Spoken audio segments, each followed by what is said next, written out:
on, everybody? Good morning. How you doing? Happy Saturday. Let's take a look at, let me get my comments up and running here. There we go. Well, happy Saturday.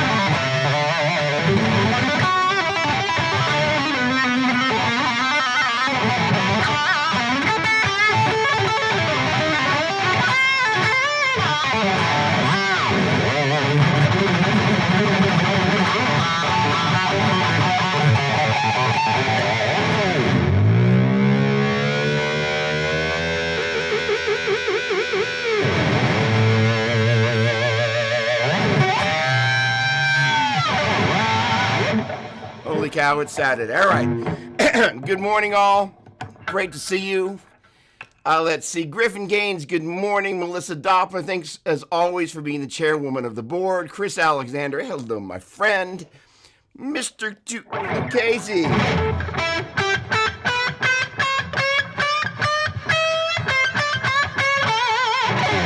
Got a little East Coast in the house. All right. Chris Colombo, how you doing? How was 1492? And let's see, who else we got here? John, good morning to you. You're in SoCal, as I recall. Hope you're having an awesome Saturday. Hang on a second. Let's take a moment and raise them up. A little Pete's coffee for me. What are you guys drinking this morning? Thank you, Melissa Doppler, for getting that up and running. So, boy, have we got a show for you. First of all, I'm Doug Doppler, in case we haven't met. Welcome to my live stream. Yep, in LA. There we go. Thank you very much. All right. So, hey, John, you know, the funny thing is, I've always presumed your last name is pronounced O, but it could be ooh or oh or something. How is it pronounced? Can you, like, phoneticize down in the comments and all of that? So, all right. So, first of all, I was obviously out of town last week. Hey, Conrad, welcome, man. Hello. I don't know if I've seen you on the show before, but good to see you. And I don't always give everybody a musical greeting, but when I do,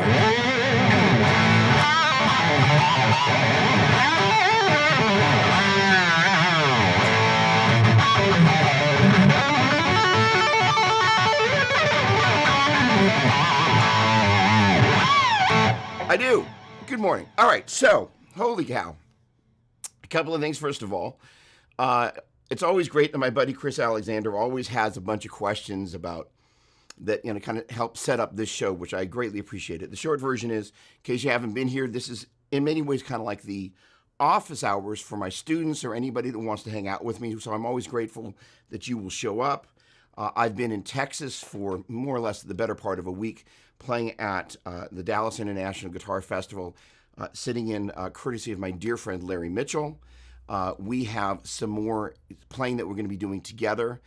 Then I also went off, and Larry was going to join me, but there was some bad weather, as happens in Texas. I was in Marshall, Texas, and I played basically my first instrumental show in a long time. And most importantly, Eric Martin Bureau. Niren, what's going on, my man? Hold on a second.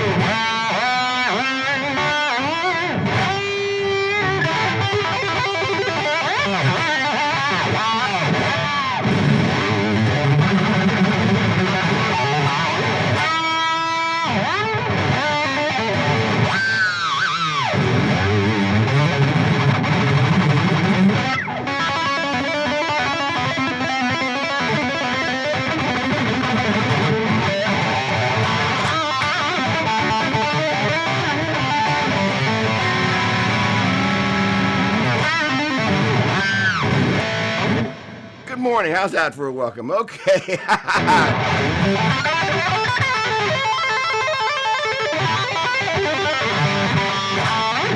So I was in Texas. Eric, again, always a pleasure, my friend.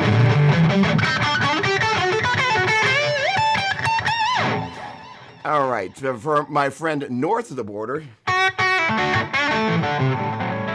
So the great thing was I got a chance to play this first solo instrumental show for the songs off of this new EP that's getting ready to come out sooner than later, and it's called Swagger. It's kind of a blues rock type of a deal, but the neat thing is getting a chance to actually play that material live for the first time. There's a show that's going to be coming up with Neely Brosh, and that's just actually been announced. And that is going to be, let me just double check the date just to make sure I got it 100% correct. But I'm 99% positive that is going to be June 10th. There it is. Saturday, June 10th. It's going to be in Los Angeles at Alvis Showroom.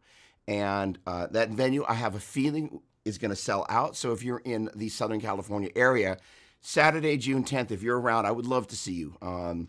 It's going to be the first time that I've played this material. It's not going to be the full bound yet. That's going to be July 22nd in Muscle Shoals. They have this amazing festival that's happening there, and so the trio version of that band, featuring the one and only Angeline Saris and an amazing drummer named Tasha Jones that I met at the NAMM show, kind of doing Ronnie Lee's jam.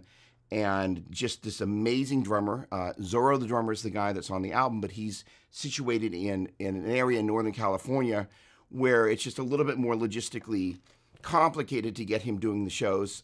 So I am super excited to be launching this version of the trio. It's going to be really, really, really, for me at least, awesome. So, Yosef, what's going on, my man? Great to see you. Hello, hello. Look at that profile pic. I love that.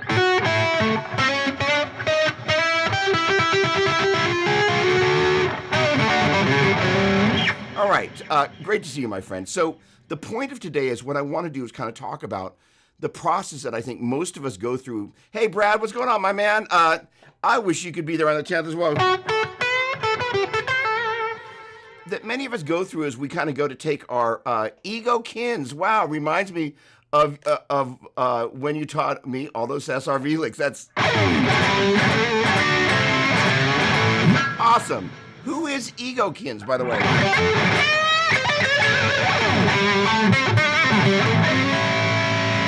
So for those of us that live with our songs, one of the things that we have a tendency to do, myself at least, is we sit there and we'll, kind of maybe loop a section. But one of the things that we don't get a chance to do is really kind of experience how we're going to actually play them live. And this is one of the challenges that many of us, and as was the case for me in Texas, except for when I was sitting with Larry, when I went to play my material, I'm working with the looper. And so the great thing about this, as opposed to playing with a traditional laptop or playing something off your phone, is I can take a section of a song like, and I can open it up.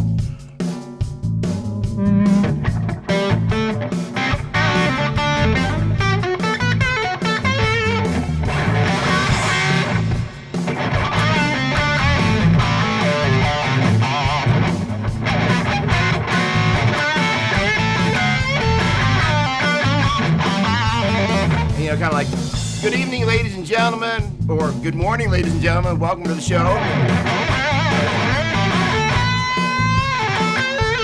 In case we haven't met, I'm Doug Doppler, blah, blah, blah, blah, blah. And when you're ready to jump in,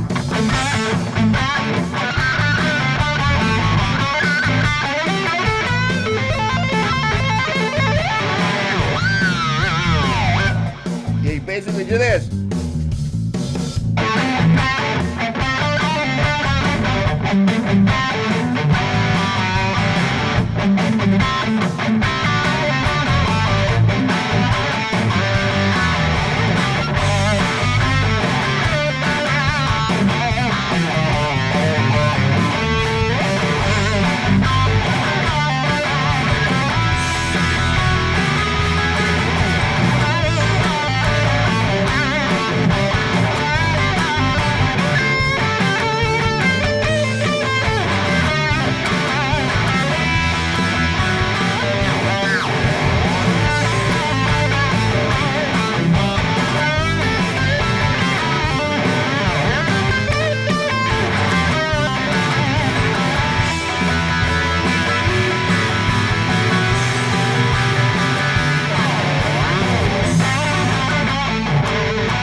And hence the keyboard solo. So the point being is being able to work with your arrangements like that is one of the biggest differences and one of the biggest challenges that I personally needed to kind of fix in working with playing tracks live, where if you're wanting to have some way to kind of have the arrangement happen. I'm using a Boss RC 300, which sadly has been discontinued, but you can find it on Reverb. There are new ones of these that are available. And the neat thing is basically I go into Pro Tools and I basically listen to the track from the top down and I kind of go, okay, this is a good section to loop. Like again, this little bit at the top.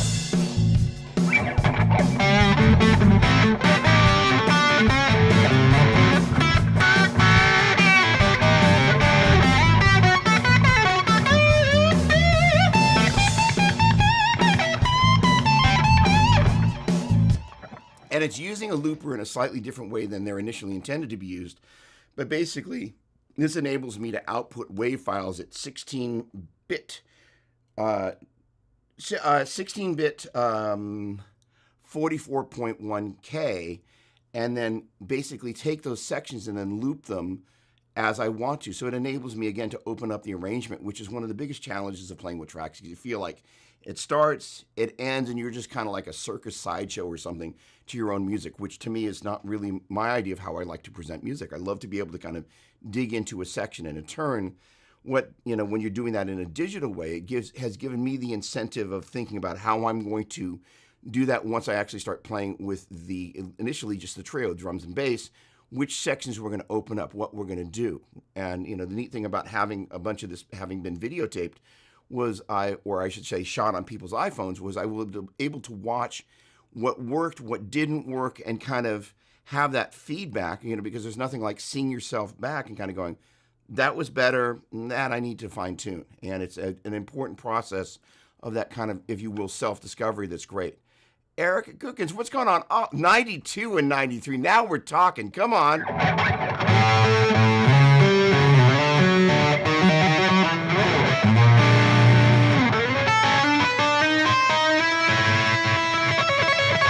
Awesome. Well, welcome back, my man. Awesome. Smoking guitar, Brad, make Hatch on fire. Thank you. All right, the gold V is about to melt. That's hilarious. I love this guitar. All right, Nandini, it was so great to see you. And Nitin, good morning to you in Texas. Texas, if you're Eric, what's going on, Stevie Ray? Excuse me. Eric also was one of my much beloved students. One of my much beloved students who was able to hang out in Texas, which was great. Just like Phil. What's going on, my man? Great to see you. Hello. There's a really cute photo of me and Phil and Eric, and they both got their Doppler Gear Garage shirts on, and we're just hanging out. So still practicing my modes. I love that. Mission accomplished. So, the thing about Texas that was so great was the opportunity to take these songs and begin to play them in front of a live audience. And again, my biggest takeaway was how, when you're in a situation that you don't have a band, how you make that happen in a way that's dynamic and a little bit interactive. So first of all, let me just take a quick moment, and I'm going to head over to my buddy Chris Alexander's questions, because he always beats everybody to punch, and I love that, and I'm very grateful for that. So here we go. I saw the Catalyst again, and it sounded great. Did I run the amp direct? So this is one of the interesting things about, and I'll be talking about that also a little bit more in depth today. It's like many of us have kind of our studio setup, what we use when we're at home, but when we go to play live, there's a whole different set of needs, one of which is volume. So traditionally on a Saturday morning, what I'm using is a Line 6 Catalyst. Mark Turvey, good morning. Good morning from California.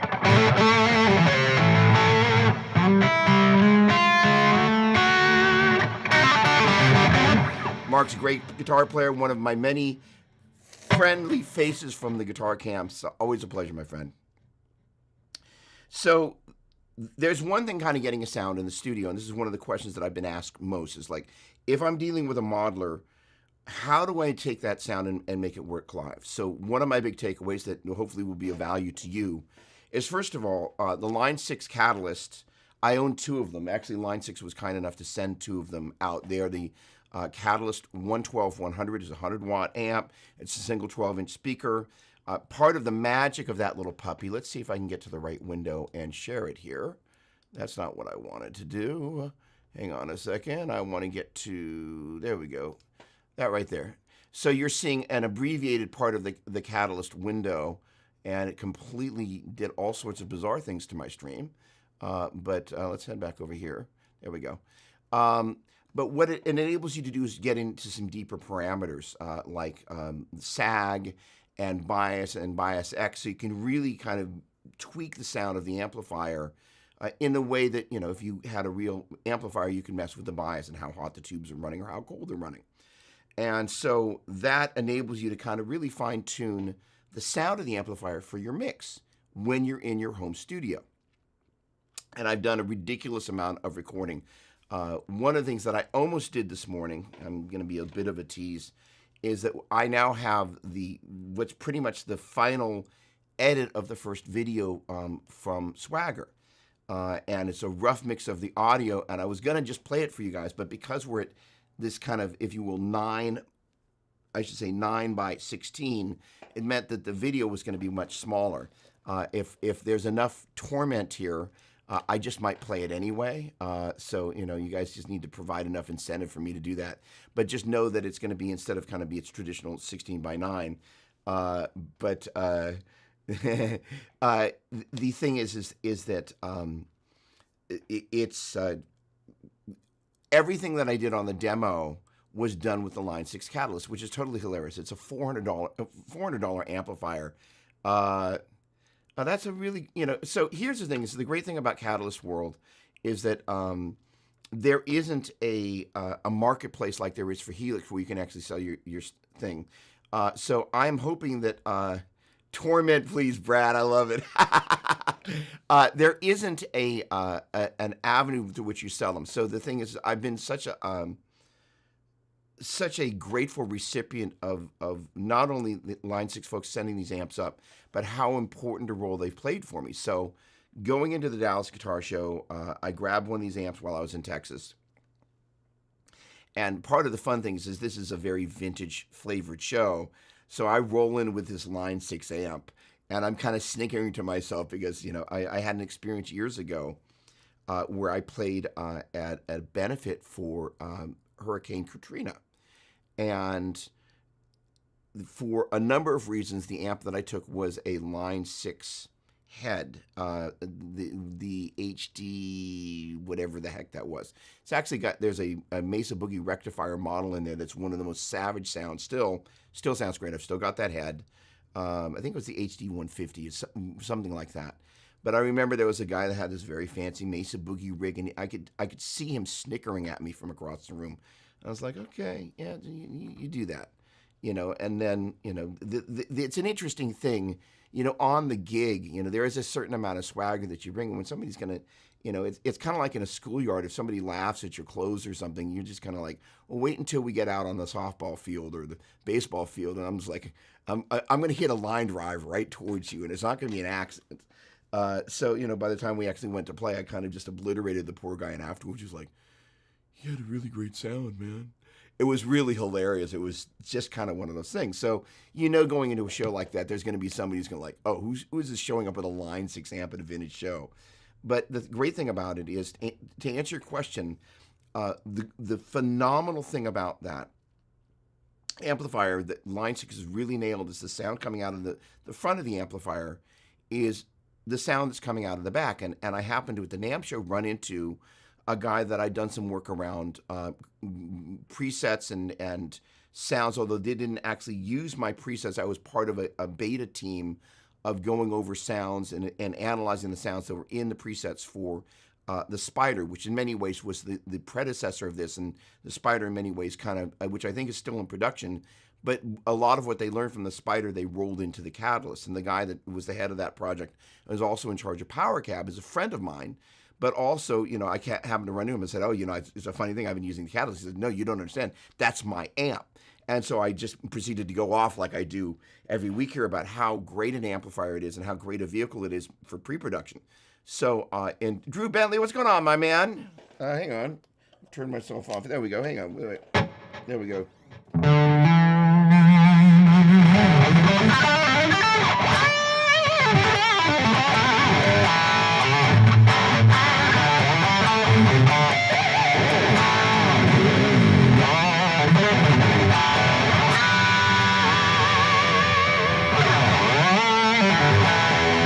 It's just a ridiculous sounding amp. So in any case, I mentioned how much I loved it, and so this first little video here, and I'm going to figure out how I'm going to do this so it's going to be a slightly better experience. First of all, hello and thank you for everybody that's watching here. There we go. There we go. I use PowerCab 212 Plus at every gig. It's a staple. So the Line 6 folks have done such a phenomenal job. So let's see if I can finish this coherently. Cody, what's happening? Welcome, my man. Thanks for hanging out and joining us and saying hello. I like that photo there. Come on, look at that. I know that guy in the lower left. Look at you having a little bit of fun. So one of the challenges live is if you're using modeling technology, how are you going to get into the PA and how you're going to monitor off of the stage. And so the great thing about Catalyst, and when I was speaking with my buddy Brandon, what he said, and I commented on how great the direct out sounds and how much it sounds like the amp, and he said, actually what we did, and I believe this isn't proprietary, and obviously it's a really smart way to do it, to say we actually modeled the speaker that's in there as part of the modeling for the direct out. And I was like, well, that's pretty crafty because it sounds just like that. So I was at the show I basically joined Larry sitting in on 3 of his sets, and he actually let me play one of the songs from the EP. And shamelessly, I bring the amp up onto the stage, and I say to the sound guy, "Hey, just give me a DI." And literally, he just plugged in the cable, and that's all it took.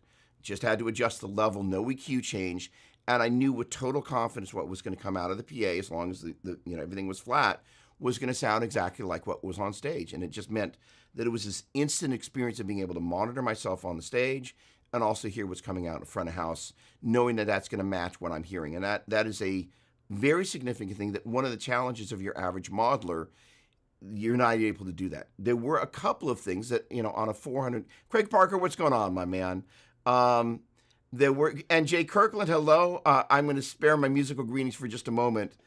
So Eric, I mean, this is the thing about this, was literally I just walked up and said, just give me an XLR, bang into the back of the amp, and it was good to go. That I didn't use the Catalyst on the Category 5 stage because that stage is sponsored by that amp company. There I used one of their amps, and that was mic'd up, which is obviously the responsible and respectful thing to do.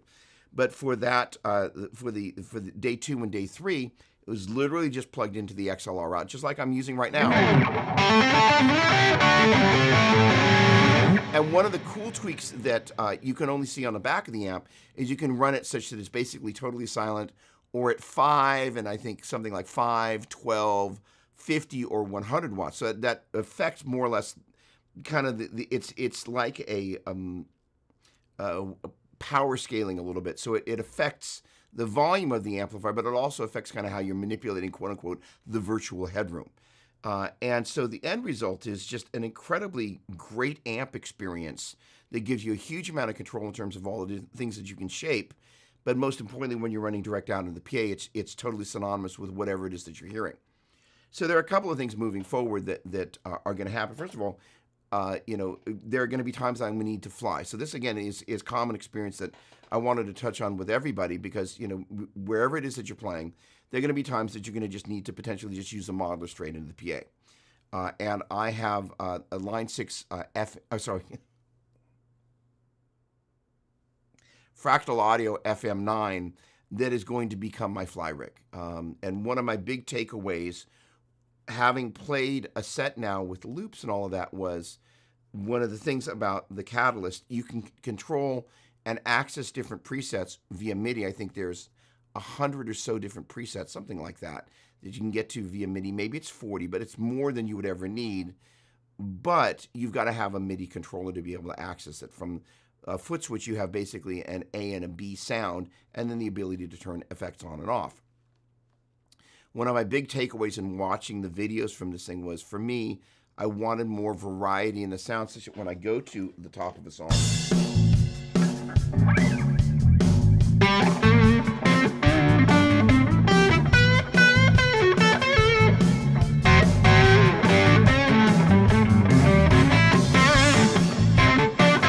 What I'm going to do, I'm going to go into the Line 6 app.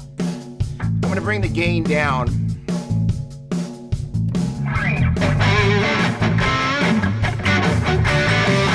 And I'm going to go into Universal Audio Console, and I'm going to turn the delay off.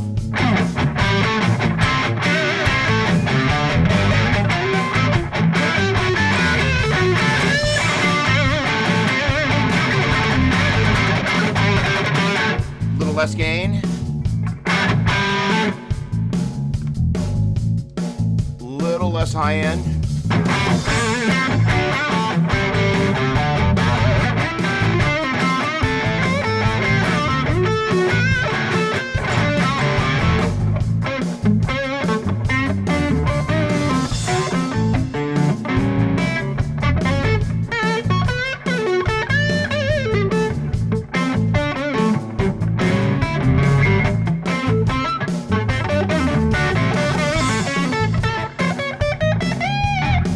And in turn, shush, that kind of enables you to create a much more designated from sections of songs and whatnot presentation. In turn, the thing about the Line 6 stuff, it sounds great. I love it. The thing about the Fractal stuff is that if you look at Joe Satriani, Steve Vai, John Petrucci, they're generally not using it for the amp modeling because they each kind of have their signature amplifiers. But they're all using it for the effects. And where the Fractal stuff is really kind of second to none is the quality and the sound of the effects. There's a guy named Billy Hallardale, I think is how you pronounce his last name. But he plays in a perfect circle, and he was at one of the guitar camps. And he was playing through the Axe FX 3, and he did this thing where he finished this phrase, and then it was what I think is probably, what people would think of as a quote unquote transistor echo. It's basically an Echoplex EP3 or EP4. So it's instead of the EP1 and EP2, which are tube based, it's a transistor. It's basically, if you think about the Eddy Echoplex, that is what it is. The 4 versus the 3 has a treble and a bass control, so you can kind of tweak the sound even further. But as it decayed, it was kind of this slightly lo-fi sound, but it just, as it went, cheep, cheep, cheep, each one just was this perfect arc of getting quieter with zero degradation in a way that you can't do outside of the digital domain. But it was so moving in the way it just kind of slowly disappeared off the horizon with a level of perfection, the way it just got a little bit quieter. But each successive delay was identical to the one that preceded it, just the right amount of kind of not perfect high fidelity, but yet the way it decayed out with total fidelity, I was like, I've never heard anything like that, just simply because it was such a great example of the processing capacity of what Fractal brings to the table.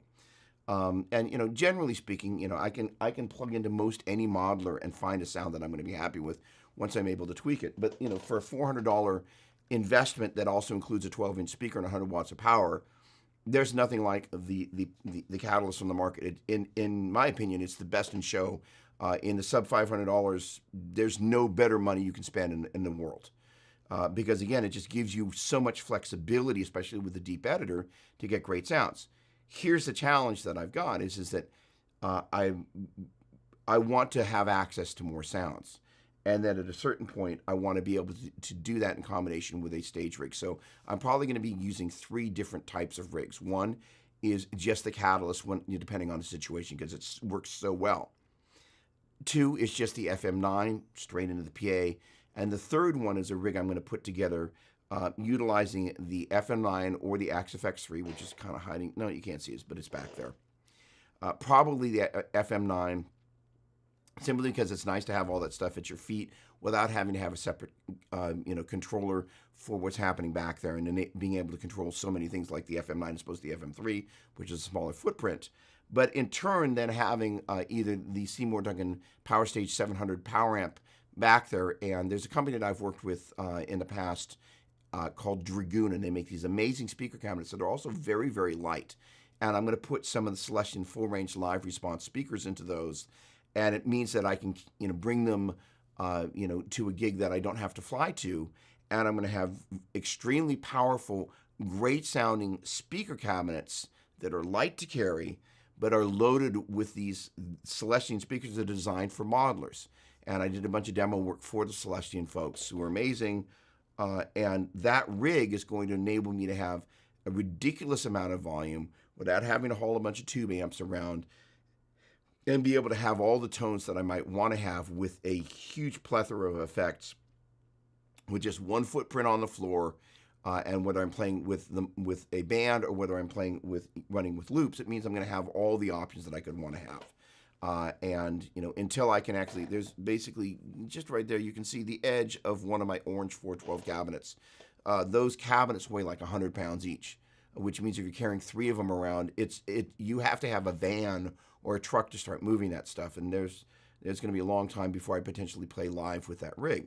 So for those of us that live in the real normal world, the ability to kind of manipulate our sound and get huge amount of volume that behaves like a traditional guitar cabinet, that FM9 and the Seymour Duncan Power Stage 700, 350 watts per side, and then the Dragoon cabinets loaded with Celestion full range live response speakers are how I'm going to get all of that together in the live, kind of like all the bells and whistles setup, in a way that actually I'm not going to break my back getting in and out of the minivan.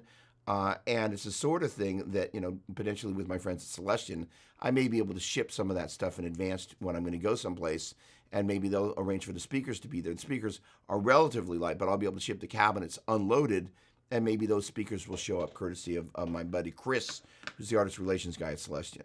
In any case, Jamie Lamb, hey, what's going on, my dear friend? So I have to thank my dear buddy Jamie because...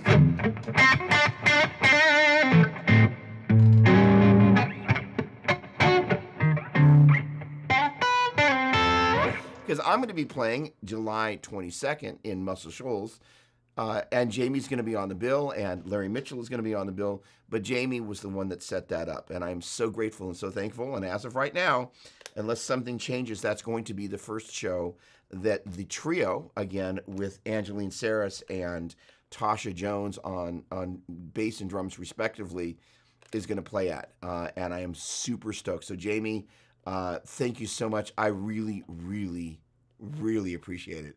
And it's going to be great you had the chance to be on the same bill. And then at the end of the night, there's going to be a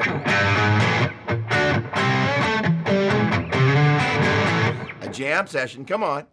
All right. So Jamie's a great guitar player and a dear friend. So great to see you.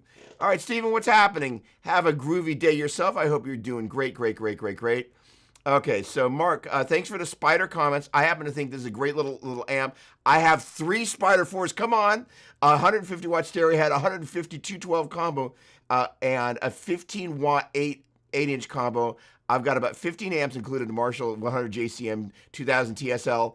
I just like the ease and the sound of the Spiders. Many of the videos I've posted and get a positive feedback we're done with the Spider 4 212 combo. So Mark, first of all, that's going to be I think that may actually be 0.5 points, so nobody's going to be able to read that. But I will pass that on to my guy at Line 6 because he would love to hear that. I don't know if any of you saw. I'm going to call this out simply because it's kind of funny, but kind of not, but kind of is. There's a guy named Glenn Fricker who's in Canada, who's a lovely guy, a very spirited individual, but he was not as fan of the Spider and actually took a sledgehammer to it, which I can say that the folks at Line 6 were not necessarily particularly enamored with. But I actually love the Spiders, and I actually still have all the ones that they sent, and I think they're great. And like I said, the Spider in many ways was the premise upon which the Catalyst was built. And the reality is with a guy like Mark, the tone's in the hands. I would just remember seeing Mark play at. I know you were at the Paul Gilbert camp. I think I've been at 2 Paul Gilbert camps with you, and I just remember. In New York, just I think you had that kind of whether it's the EVH or whatever kind of Delio, whether it's Ernie Ball or PV. I think it's an Ernie Ball EVH or whatever they name that. But you just had a great sound. It's in your hands, And that's really ultimately what it comes down to is modeling enables you to just kind of bring whatever it is that you're putting into the amp and have a huge ease of use. So, Chris, you're awesome. So, Mark, that's great feedback. And I will pass that on because Brandon would love to hear that. And the great thing is there is this perception that you've got to spend thousands and thousands of dollars to get a great sound. And spending thousands of dollars does enable you to get some things that you might not get otherwise. So, this is the thing is that, there are times that we just need to be able to get on an airplane potentially and just bring something that you're only going to go into the PA, your sound's going to be coming here. But when you're running a loop,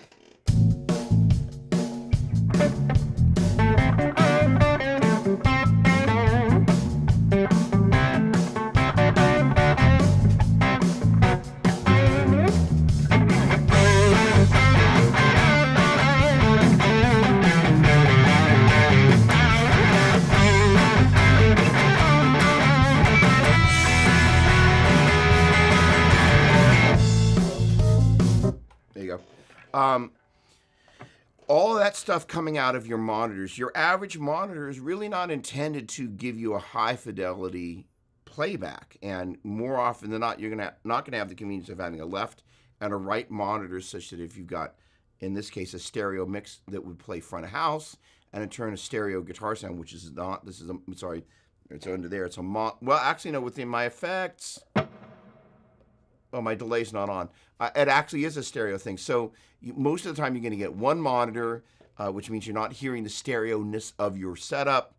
And it's just kind of a whole bunch of compromises. And so the ability to have your own rig on the back line where you're hearing that. And the other thing is that if you think about, the way guitars like to feedback the good and the bad, this guitar's got a sustaining act in it. So when I want to do something like this, let's do the here.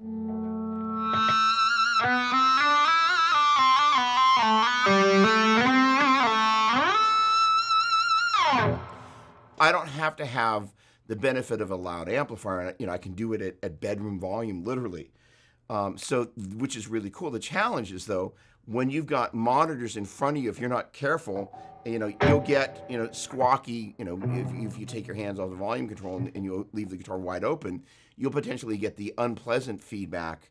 And, when monitors are being particularly unruly, you'll get the rumbly feedback. And we don't always have time, to kind of do especially if you're not the headliner, to get a proper sound check to kind of get the monitors so they're behaving properly. So by being able to have sound behind you on the back line, it's one of the best ways to be able to have, if you're working with tracks, your tracks playing back in front of you, even if it's just in mono, and your amp behind you, so you get the separation so you can really hear the difference between the two. It is a very important distinction between just having all the stuff playing back through monitors that were not designed to be like studio monitors where they're intended, all that stuff's supposed to fit together. Doug, what's going on? Legend, good morning to you. Great to see you, my friend. Hello, hello, hello. So, Drew, yes, so the thing is that in a fly rig situation, what I will be doing when I'm using tracks. Now, there are a couple of ways that you could do that. And I don't have my other camera, I don't have my footsie camera set up yet, but I will. Eric, I'm going to get you in just 1 second. But the great thing is, so I'm going to go up to the next track here, which I don't remember what it is, but I will now. Oh, there we go.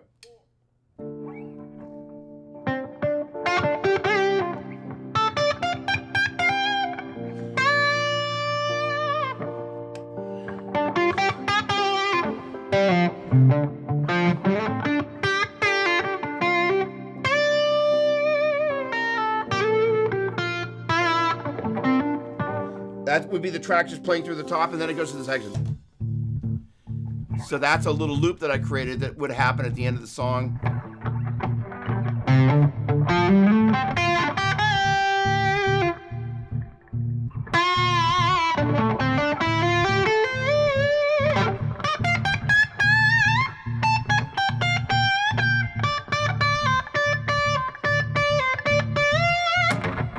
I broke a string.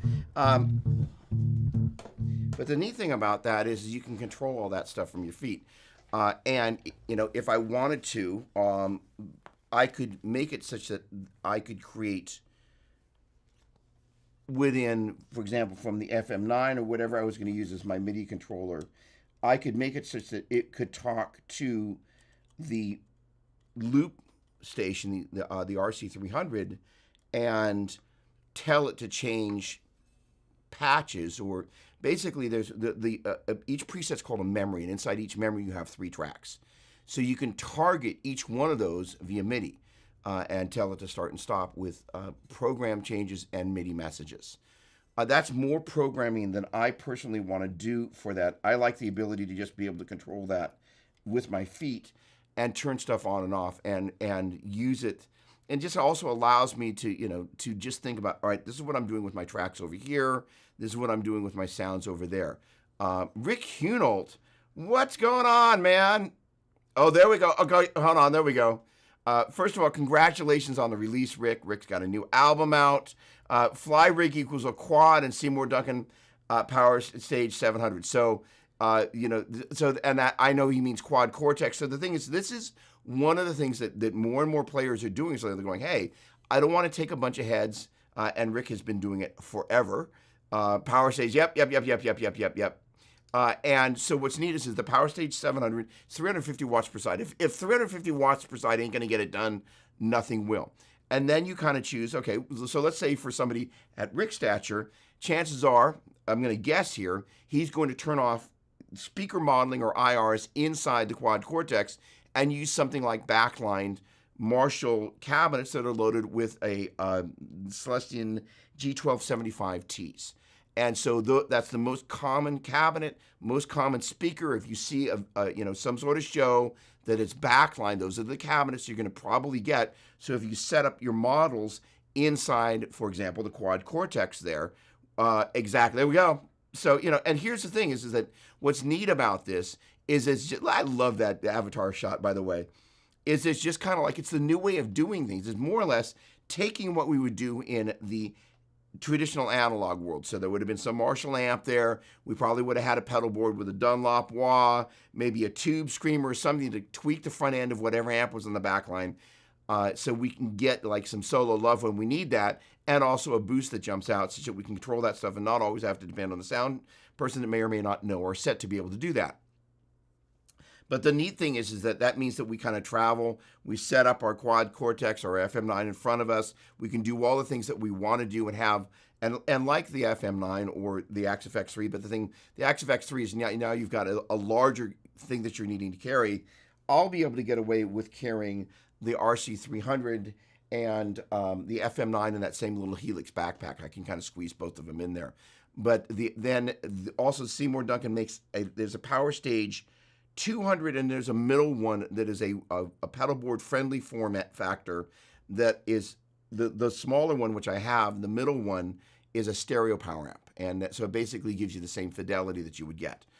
And the ability to then be able to drive those speakers behind you means that you're at higher volumes and higher gain. When it comes solo time, your monitors aren't squealing at you, which is one of the things is that that if the proximity of your pickups facing whatever the speaker source is, that's one of the things that you do to get a great sounding feedback.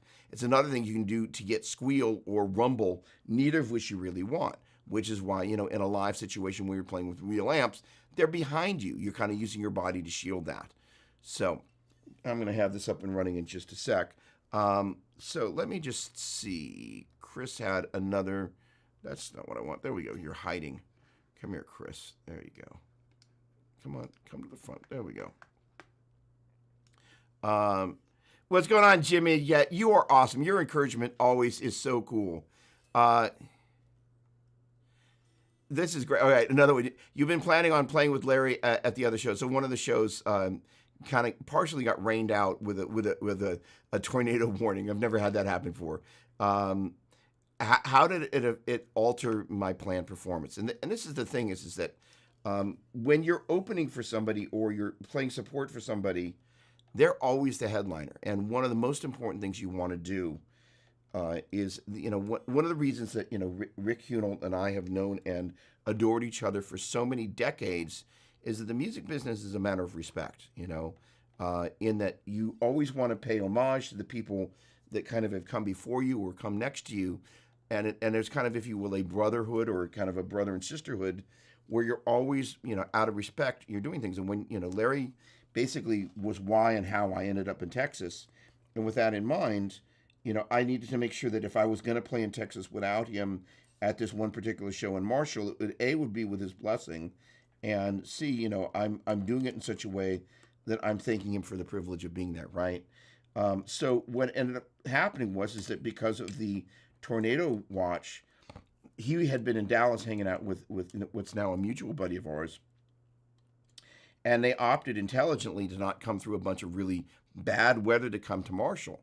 So then I was faced with, well, do I play or do I not play? And the reality is that if I have any opportunity to play, I'm going to play, but it needed to be with their blessing, and it also needed to be done in such a way that I thanked Larry for that opportunity.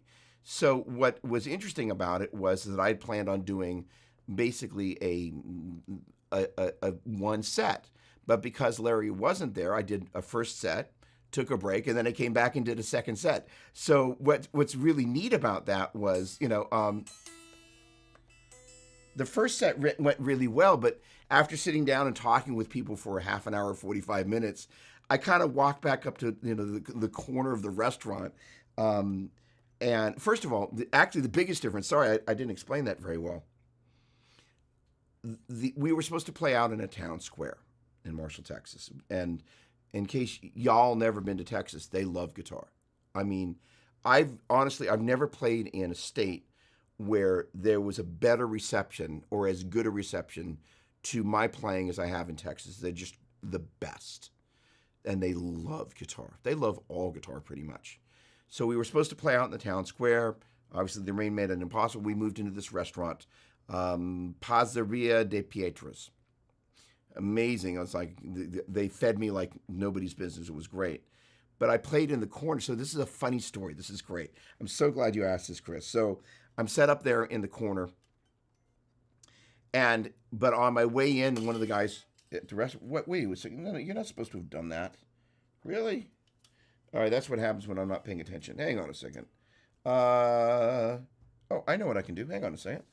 I have more than one V. Let me mute this here. Actually, no. You know what? I'm gonna pay a little bit more attention. So I obviously didn't clamp this hard enough.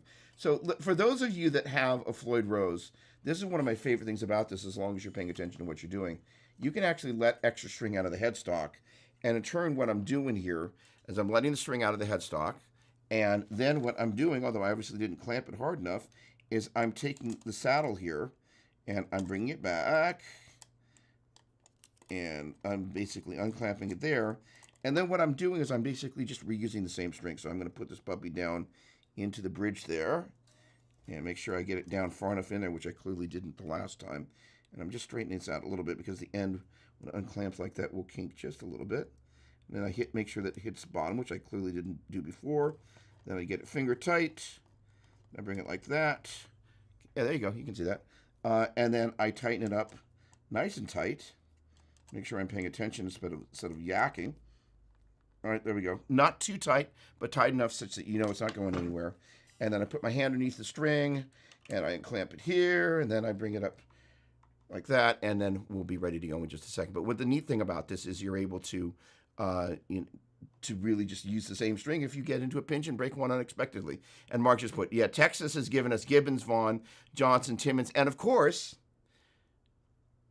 Dimebag Darrell, right? I mean, it's just like, what a heritage of great guitar players across genres. So, it was just really an amazing experience. All right, so I'm getting ready to load down to go into the restaurant because I've been able to use one of the family members who owns the restaurant. They let me use their rehearsal space upstairs. And they say, oh man, we just put up the speakers on a stick that you're going to be using for, for the playback. And this one guy said, oh, I hope it's not going to be too loud. I'm like, oh my word, this is going to be a total disaster. And I come down to the restaurant, and right next to the right speaker, or what, for the audience is the left speaker, there's a table of like 5 people with gray hair. And I'm like, oh, this is just going to be, what have I gotten myself into? So I'm starting to set up, and then 2 more people come to that table, and then they all get up and they go towards the back of the restaurant. As it turns out, they didn't want to be right in front of the speaker, but they stayed the entire night. And as much as on the video you can hear people talking, at the end of the song, the amount of hooting and hollering that happened was, I've never had a more engaged audience ever. All right, now I've clamped this properly.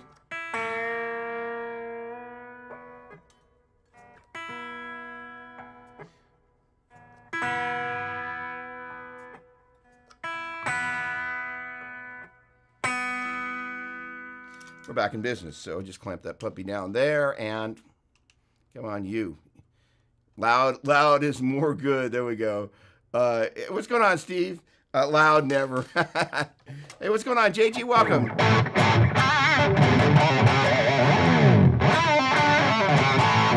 Good morning from Canada. Eric's making crepes. That's awesome. Great to see you, JJ. Thanks so much for joining us. So, in any case, the silver-haired attendees who ended up again staying the whole night just made their way to the back. And as soon as I started playing, the amount of hooting and hollering that happened was, I was in shock.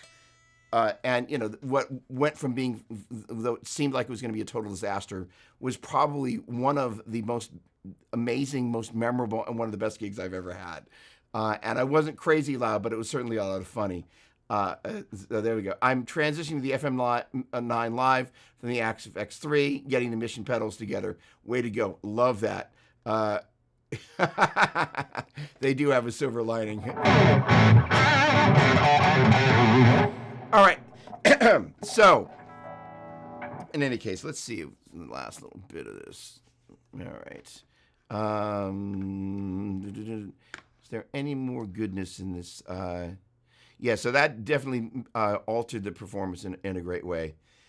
When you played your new song, did you find anything that was challenging to play live? What a great question. So, Doug, I'm not sure where you came in. So, first of all, there's Helix Rack, there's Helix Floor, there is HX Stomp XL. I'm still a huge fan of the Line 6 stuff. And again, per the Catalyst that you're...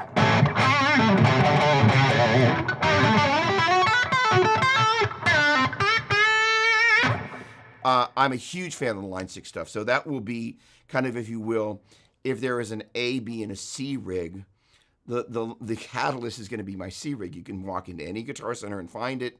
It's just stupidly easy to use, and it sounds great. And it solves the most important problem for me, which is how do I get a great sound into the PA and get a great sound on the back line behind me? And the thing is that there is not a Helix amp. So for me, and more or less they are, it's like the Cartographer model, the one that I like to use. It's their high gain one. And let me see, let me get over to here. Turn up the gain here a little bit.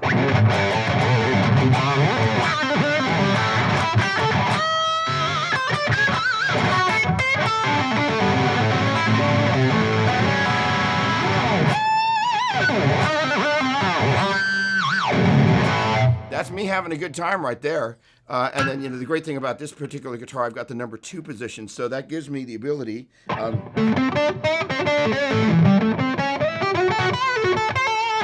Number 1. Middle position, I'll have a tendency if I'm all the way up, that moves over to this pickup, this volume control. I have a tendency if I'm all the way up.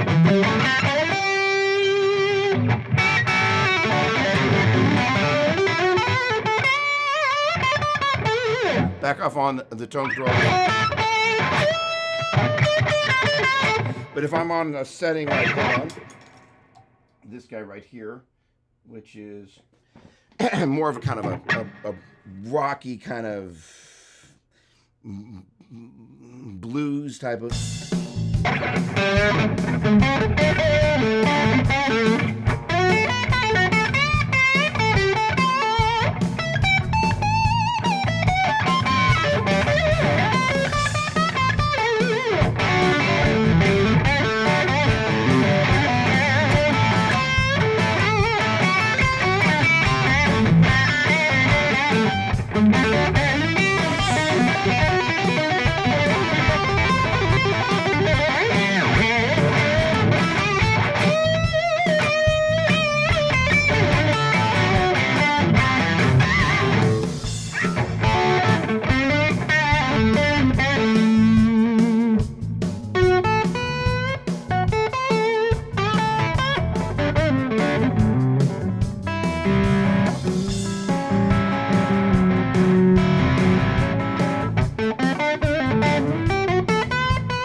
a little self-indulgence from time to time. That's enough.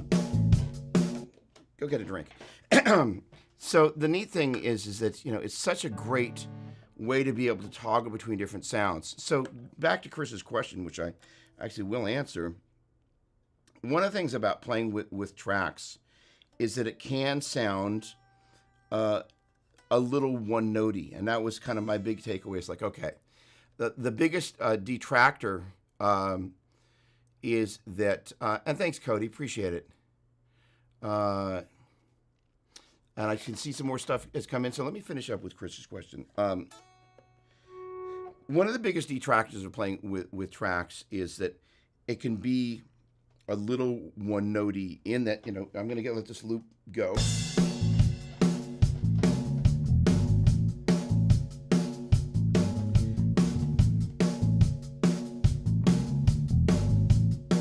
By the very nature that I'm having something loop over and over, that it's a section of a song where, in theory, the plane has landed, if you will, at a particular dynamic range, and then I'm using a sound that's over the top of it.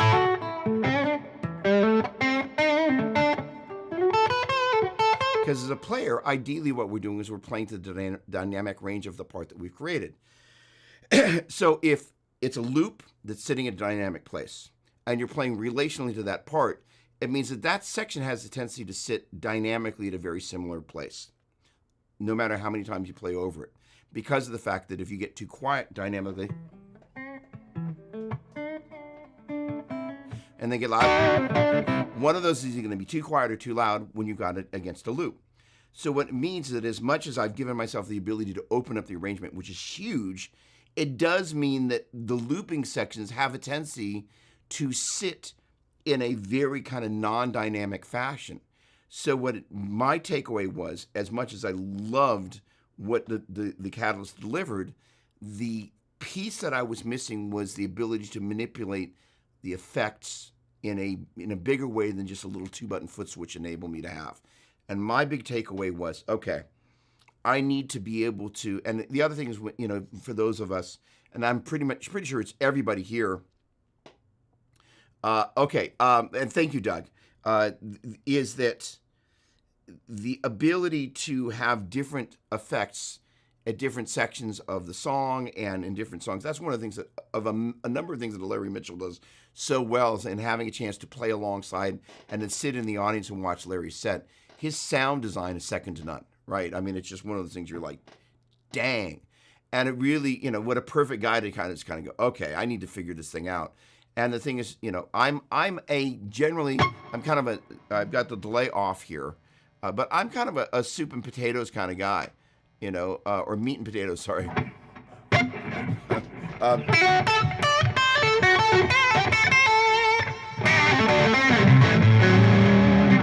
So I'm happy to just have a nice sounding delay and reverb, and I'm...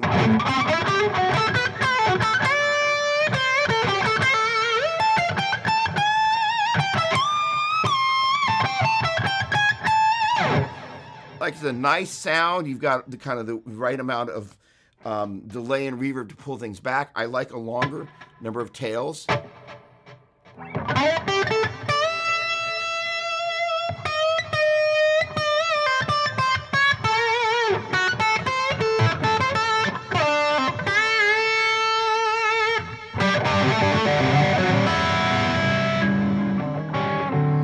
But the one thing about using, if you will, kind of the same sound, is it's the same sound. So if you play through a 45-minute set, you kind of begin to go, man, I wish I could change things up a little bit more, which means using different textures of delays and different textures of reverbs, where you're really, especially when you're going to loop over a section, that's when you want to go, okay, I want to use a different texture here, whether it's a different model, but really, in many ways, if I have kind of my go-to delays and reverbs, I can make just about any amp sound that's distorted work if I have to, right? So the thing is, but using different delay and reverb sounds means that you're able to make the sections of the songs or the different things when you go to play over a loop. For example, let's see. Let me go to this guy. What is this?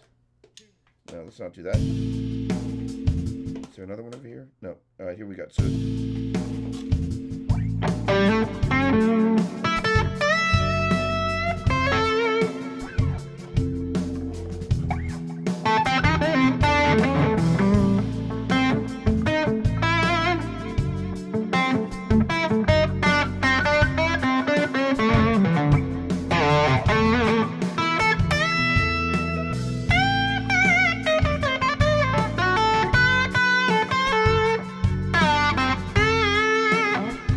I'm particularly aware of the fact that by the time I've done that with the different songs, 3 or 4 songs into the set, if the sound isn't varying, you just kind of have like, all right, he's playing over loop, now he's playing the song, now he's playing over loop, now he's playing over the song. It ends up being a little homogenous. And so one of the things that I love to do as a player, as best I can, you know.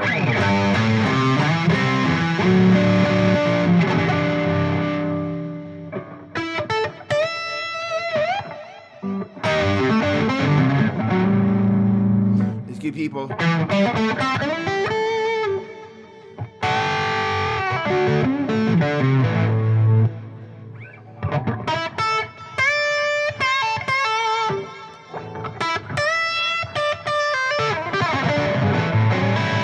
guitar was designed to give a range of different sounds, but if things are sitting in the loop, they have a tendency to still sound a little bit too much alike. And that was my big takeaway. So I've got to find some ways to do some sound design such that so let's just say, for example, I just turned the delay and the reverb off, and all of a sudden,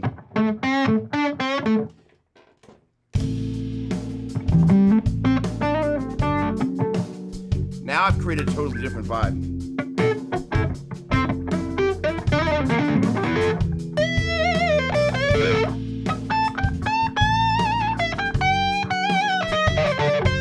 Let's add a little delay or a little reverb. So let's just say that's what I had dialed up when I wanted to go to this. And you know, all right, hang on, let's stop that. And yeah, dug it. So I'm playing to a Boss RC300. I basically taken the arrangements of the songs in Pro Tools using stems from the EP, and I just kind of choose which ones I have. You know, the great thing about using stems, that is to say, prepared stereo pairs of the drums. Stereo pair of the bass, even though it's mono, but you could pan it from the left to the right.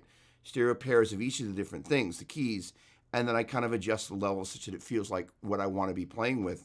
That's going to allow me to kind of create my arrangement playing with them as such without having the ability to remix it once I bounce it down to a stereo track. And then in turn, choosing which sections I'm going to loop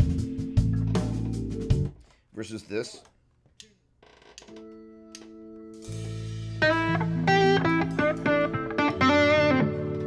But the ability to control all of that with my feet. And I've forgotten how to get from one track up to the next with my feet. But each one, I should say, each one of these presets is called a memory. And each memory has 3 separate tracks inside it. So I can change the arrangements on the fly. Yes, and that is, for me, is huge. And I can do it hands-free. So like it's giant. But again, having the benefit of listening back to some of the video that was shot, I was like, you know what? Again, the idea of the different sonically of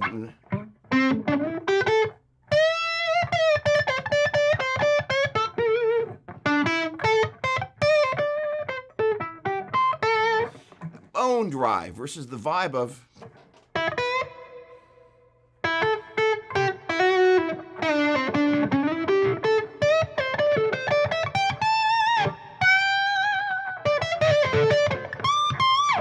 versus adding this in.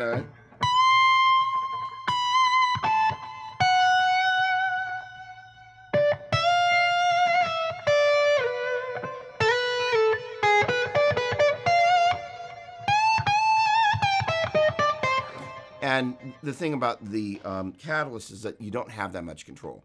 And the ability to, in turn, then use different delays. Sometimes, you know, you just want something that's not too much. Sometimes you want a stereo left and right, dotted eighth, quarter, all those variations. Thank you, Doug. You know, it was more a matter of desperation because the thing is, I've watched a bazillion guitar players play with tracks, right? And usually they've got a laptop or an iPhone, And first of all, the first time I went out and played with tracks, I was doing it with an what was a little Mac thing, you use for your tracks. Before basically your iPhone became what it became in terms of Apple Music, whatever their little handheld thing was that you played for sounds. So that was the first thing that I used the first time I toured opening for Michael Schenker. But the thing is, you got to pick it up. You got to have some sort of introduction. It's just like, it's really clumsy. Playing with a laptop, you're always thinking iPod. Thank you very much. Thank you. Doppler's Home for the Aged.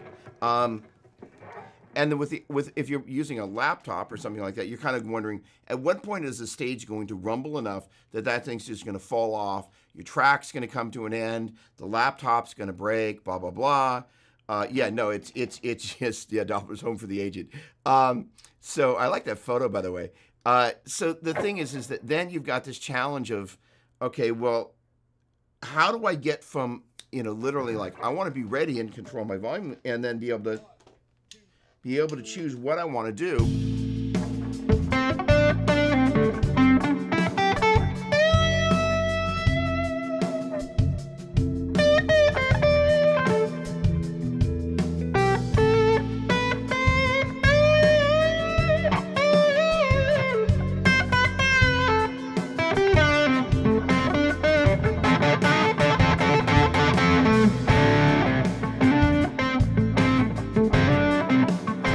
I could never kind of get a vibe like that if you're just running the track from top to bottom.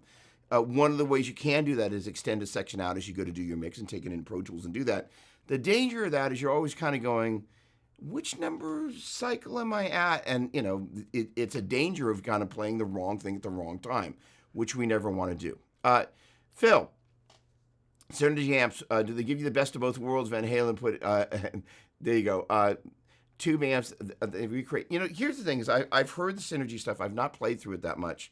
The Randall kind of, I think it was MTS, the module thing. Randall sent me a bunch of those things. They sound really good. But for where the modeling technology has gotten,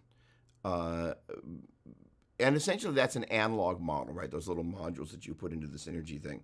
I guess now they're sideways, but the Randall one, as I recall, were they sideways? Yeah, they sent me a bunch of that stuff. And it was great. Ironically, out of all the stuff that Randall sent me back in the day, my favorite thing was the 412 cabinet they sent that it had an XLR out, that out of the back of that thing was basically a speaker sim that sounded just like the cabinet. I was like, that was my favorite part of it, because it meant you didn't have to mic it up, and it was very faithful to what was coming out of the front end. I think the Synergy stuff is cool, but I think the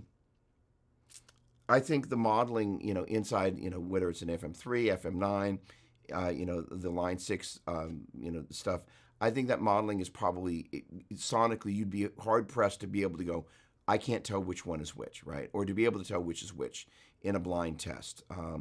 So because of that, the ability to then have all your effects blended in there and have the sort of control where you're actually getting the different types of variation in sound, I think that's a really important piece of it. And that's why the FM9 or the FM3, again, the FM9 having 3 9-foot switches, the FM3 having 3, it just enables you to have much greater control of your sound. So I have not, next question, I have not played the 6505 combo, but as I recall, that is the amp that Misha from Periphery uses. Could be wrong, but it's a great sounding amp. There we go. Yeah, the Catalyst. There you go, Drew. Do you have, like the power caps with Helix? I love the power caps with the Helix. And the other thing is the direct out from the power cab sounds very, very, very close to what's actually coming out of the power cab itself. It's not identical.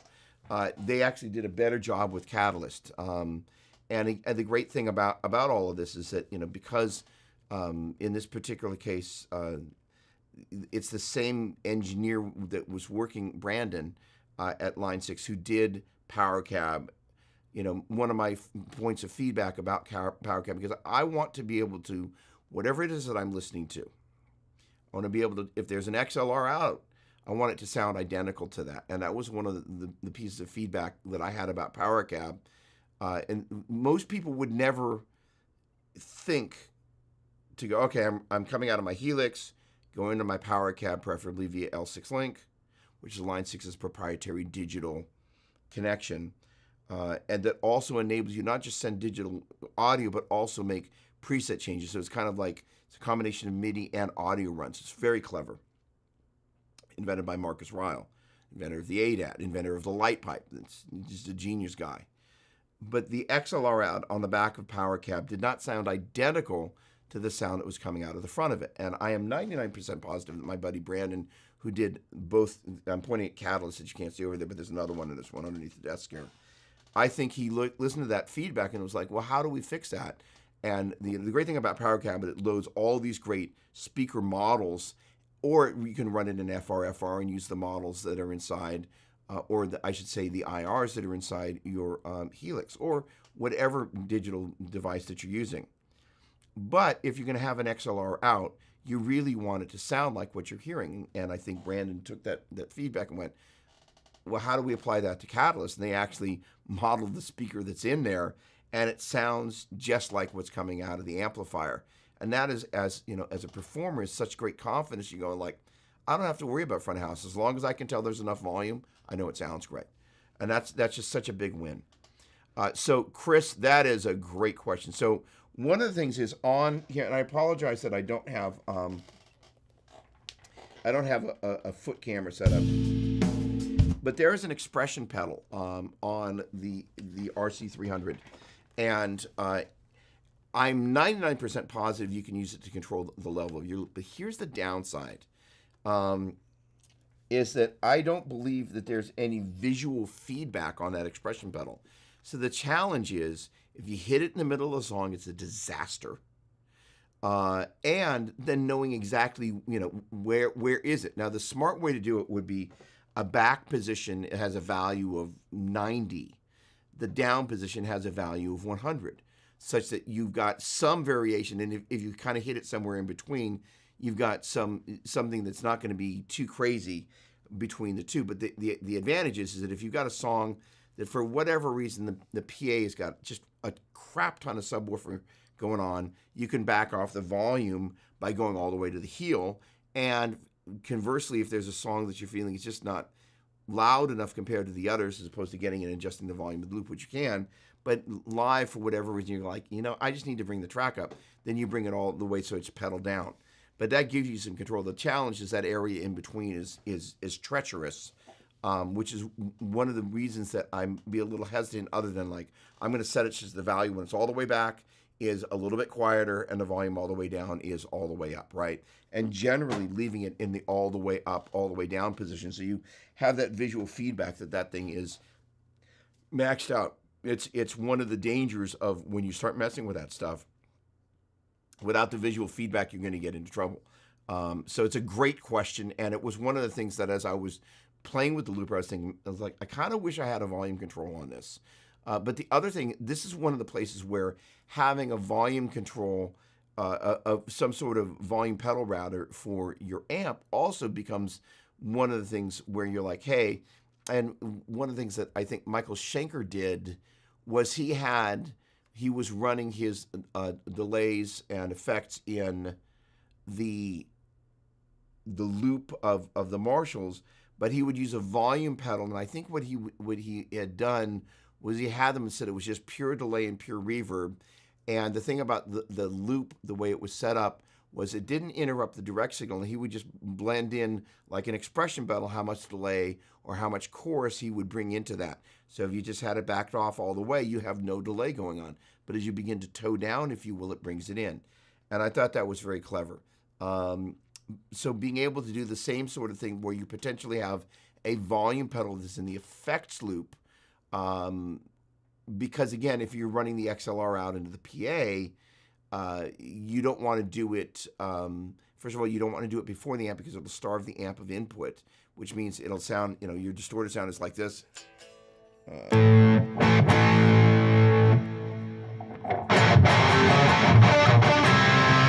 so I was like, That's effectively what a volume pedal in front of your amp before the guitar will do. It'll starve it of the input. That's not the solution. So placing in the loop is one of the ways that you can do that. And then just being able to control that thing that way, which would be crafty. Stanley, what's going on? Great to see you.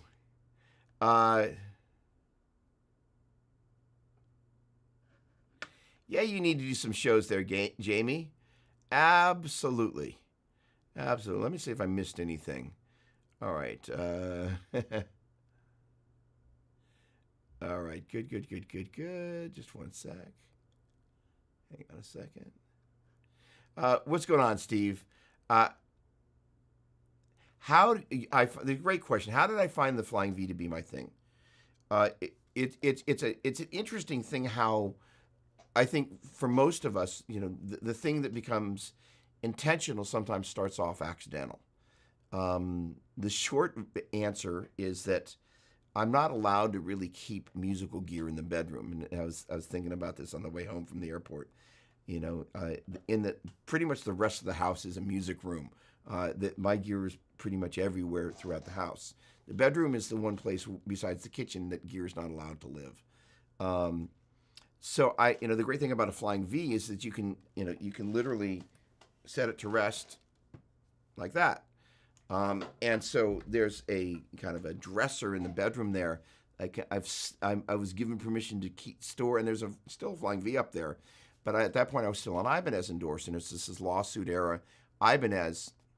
And I just started playing it in the bedroom, kind of watching TV, just kind of, running pentatonic scales, practicing, And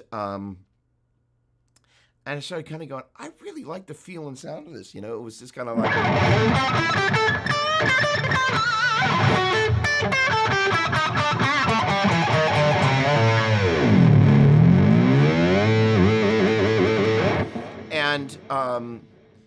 And I was getting ready to go to the Paul Gilbert guitar camp. And I was thinking about, I actually think I have a red Flying V somewhere. It's kind of it's a stained body. And I went and found that, and I took that to the Paul Gilbert camp, the last Paul Gilbert camp. And I really enjoyed, and I took it to, I think, the last Vi camp as well. And I was really enjoying getting used to the sound of it because it does sound a little bit different. So first of all, it's markedly different than the traditional Ibanez's. And at that point, I was starting to get more into this kind of this classic rocky type of vibe that I'm in. And this song isn't necessarily as much of an indication of that, but.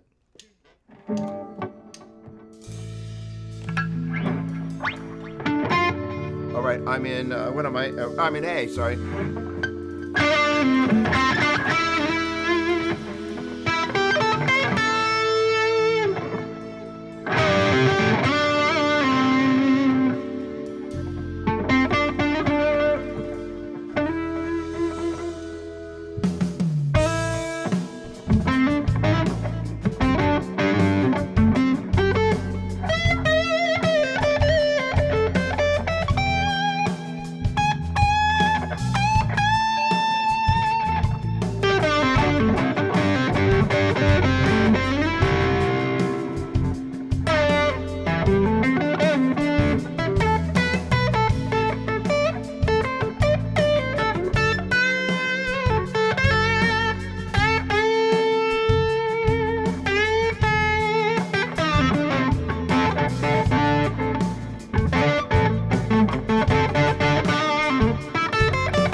Being is that I was finding that the Ibanez weren't quite the right instrument for me to do that on. I was feeling something much more kind of Gibson-y.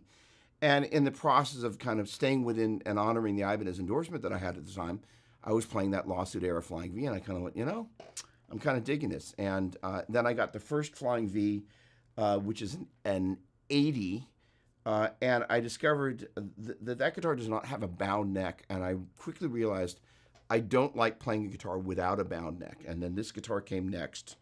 And there's another one that's identical to this that doesn't yet have the pickups and the Floyd. But I kind of went, and having gone to Vi Academy 1 or 2 where it was quote unquote all about the guitar, and Steve talked about how he basically built the gem, all the things that he thought about it, and then also having seen Jerry James Nichols' presentations at the Paul Gilbert camp, I kind of thought, well, if I was going to put together a guitar that was going to be my jam, what would it be? And it's like, I really like the Flying V form factor. It's actually, it's super comfortable to play. You can kind of see, there you go. I've got the back of my calf there. Let's see if I can do this. There we go. Kind of holds the guitar in place like that. So it's actually super comfortable to play sitting down. Again, look, Ma, no hands. And you have to get used to a little bit about the fact that I have been used to the guitar being up against my body, but after you're like, well, the guitar doesn't have to be against your body. And then you just kind of begin to find that basically what you do is you let it lean back, and then you use the back of your leg to just kind of get it to sit in place. And then it just kind of has this nice location that it sits at. It's super comfortable.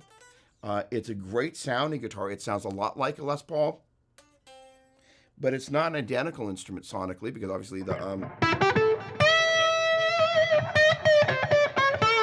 but then the 5-way switch was one of the things that we did. And then the other thing about your traditional Flying V is that it's usually you got the triangle knobs like that, and then this would be the pickup selector, or it's got them 3 in a row like that.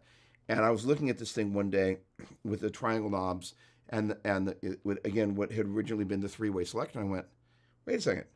Although it's not 100% squared off here, you can see this one is a little bit, it's not totally a parallelogram. In the next version of this, these will be a parallelogram. And this switch will probably be a little bit more there. But, we'll just change out this pick guard for another one. But the thing about that is like, now it's like a Les Paul, where the Flying V controls are always a little strange because, especially when you come back to one, it's just like the way the volume controls and the tone controls, it's just kind of, it's not very Gibson and it's not very Fender. It's just a little bit confusing. Versus like, hey, here's my volume and my tone for the bridge pickup, and the more trebly pickups, and it's my volume and my tone for the neck side of things. And it ends up being just a really very functional instrument that allows me to, it's more or less, it's like a Super V, right? All the things that you would want. It's Gibson scale. It feels like a Les Paul, sounds like a Les Paul in a V, and it's just kind of the perfect instrument. The other thing is that you always, if possible, find something that's a little bit unique. And this guitar, one of the neat things about it is people kind of look at it and they're like, wait a second, I've never seen that. It's got, 5-way switch, and it's got this, this Staniak in there, which for me is a really...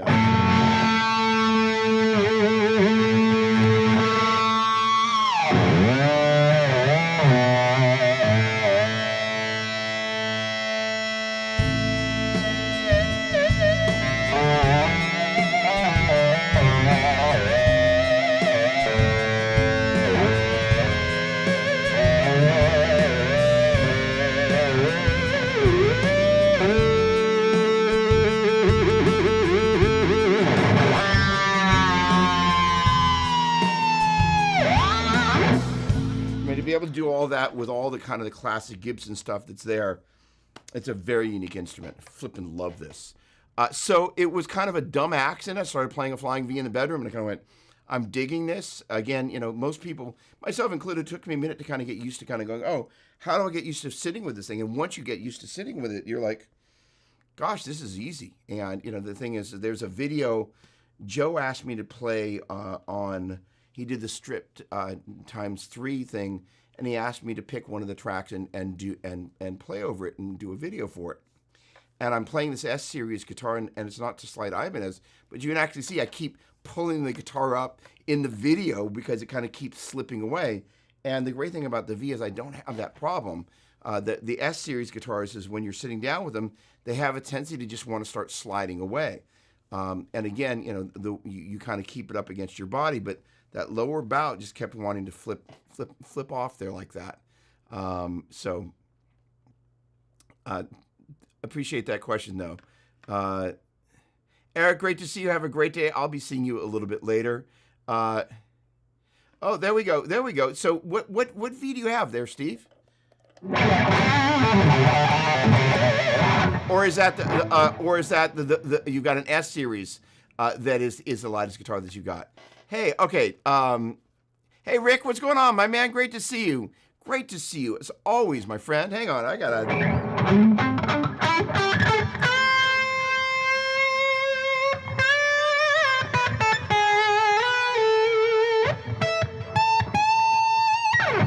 Welcome, my friend. All right, Stanley, do we play the cliche rock position box 1 pentatonic? First finger on the 10th fret, second finger takes the 12th fret, third finger takes the 13th fret, or the little finger? Okay, so that is a great question. So one of the things that I have been endeavoring is just kind of how. There we go. Just your basic Gibson V. Awesome. What color is it? And does it have the 3 in a row, or does it have the triangle dealio? One of the things I've been working on with the pentatonic, love my sabers ago, is with the pentatonic incorporating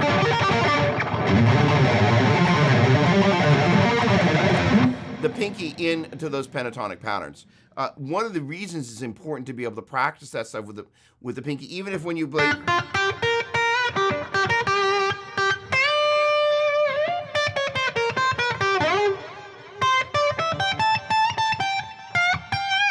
If the majority of the time you use your first and third fingers, is that when you get into these stretches, when you need to start integrating the pinky into your pentatonic stuff,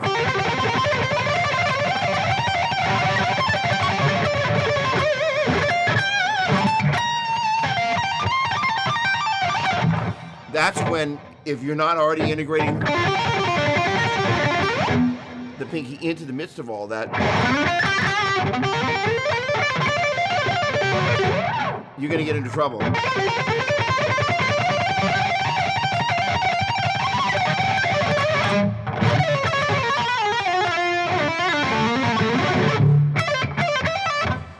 And having that pinky already used to doing that sort of stuff means that as you get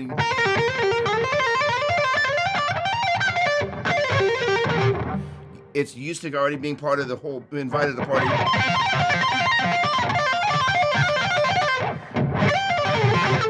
And the other thing is, I'm starting to get it.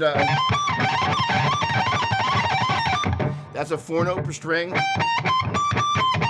pattern, whether it's with the pentatonic or. And if you're not getting the pinky to the party at that point, it's going to be a little bit of a hard thing to. Because the idea is getting that thing already going where you're.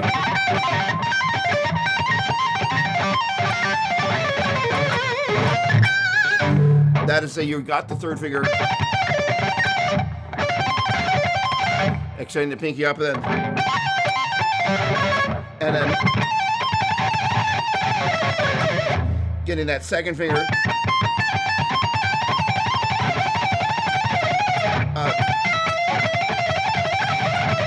So we're going on a little bit, but that kind of the concept of 4 notes per string. If you're not already getting the pinky actively engaged,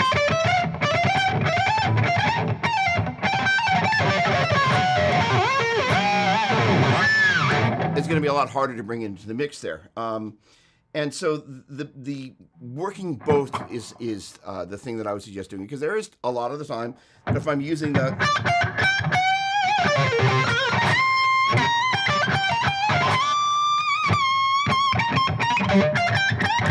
I'm going to be using the third finger, but there are going to be a lot of times I want to be able to bring that pinky in there right away. So if I'm not practicing things doing both, it's going to get me into trouble. It's a great question. So a little bit of both. Now, here's the other thing about this, though, is that you also talked about the cliche pattern number 1 box. One of the things that I think gives people a lot of a challenge is kind of how they begin to think about the pentatonic going up and down the neck. And with that in mind, I'm going to kind of take a little bit of a lesson detour here for a quick sec. Let's say we're playing over a G minor 7 chord.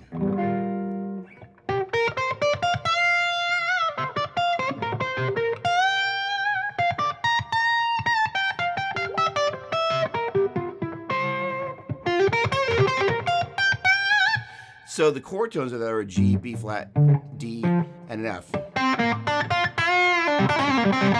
And of those notes, the G, B flat, and the D,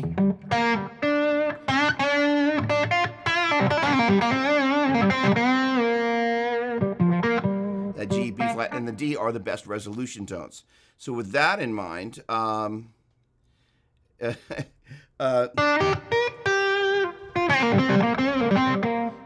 of the things that gives people a real problem is they have a tendency to think of the pentatonic as a shape. And it is a shape, and we've got these 5 different patterns. But when you begin to think of the pentatonic as what its actual notes are, as in G, B flat, C, D, F, and G, you begin to think of it as G, B flat, C, D, F, and G. And it means that you can begin to make some much more intelligent musical decisions. That is to say, one of the things I love to do is approach whatever mode or key that I'm in below and above the tonic. I'm going to read that in just a sec. But if we can begin to identify, instead of that being kind of like, I don't know, I'm in pattern number 1, I'm using my first finger, my third finger, my first finger, and my third finger on the fourth and third strings, as opposed to kind of going, well, first of all, if I were to compare the notes of the G minor pentatonic, G, B flat, C, D, F, and G, the notes of the G major scale are G, A, B, C, D, E, F sharp, and G. So if instead of going G, B, we go G, B flat, that's a flat 3. G and C, that's the 4. G and D, that's the 5. Instead of F sharp, it's an F, that's a flat 7. So it's a 1, flat 3, 4, 5, flat 7. That's a help, because it means as you continue to cycle through that, 1, flat 3, 4, 5, flat 7. 1, flat 3, 4, 5, flat 7, 1. But here's the thing, is that ultimately, if you really want to master the instrument, you're going to learn to think of things in terms of the note names as well. And I had a really cool hangout yesterday with Tomo Fujita. We spent like 2 hours on a Zoom call just hanging out. It was awesome. His level of knowledge and ability and understanding the instrument is huge. And real players, real musicians understand the note names because they understand the value. It's a roadmap. Oh, there we go. Nice. Ooh, cool. All right. So the thing about the pentatonic is when you can begin to think of it as not just 1, flat 3, 4, 5, flat 7, 1, flat 3, 4, 5, flat 7, 1, flat 3, which is valuable. You actually begin to go, hey, that in this key is going to be a G, B flat, C, D, F, G, B flat, C, D, F, G, B flat, C, D, F, G, B flat. You can begin to make better decisions. So let's just say again, we're at our tonic chord there. If I can hear that's my root. I already know that's a G. That's a G, that's a B flat, C, D, F, G, B flat, and I'm at my G again. So literally without even thinking about the pattern, that is to say the shapes of the different patterns, I was like, hey, I walked my way, there's my G, there's my B flat, C, D, F, and I guess that means that's gonna be G there. And I know the sound, that's 1, flat 3, 5, that's G, B flat, and D, and that's the F. Bending a whole step from F to G. But the other thing about this, and I've talked about this before, you can then think of this flat 7, 1, flat 3, 4, which we're going to think of as an F, G, B flat, and a C. Well, guess what? F, G, B flat, C. F, G, B flat, C. F, G, B flat, C. F, G, B flat, C. F, G, B flat, C. All of a sudden, I'm in all those different registers. Let's see, what are we in here? What loop? All right, so for this key, that's going to outwork. We're in the key of A. That little loop there is basically A Dorian.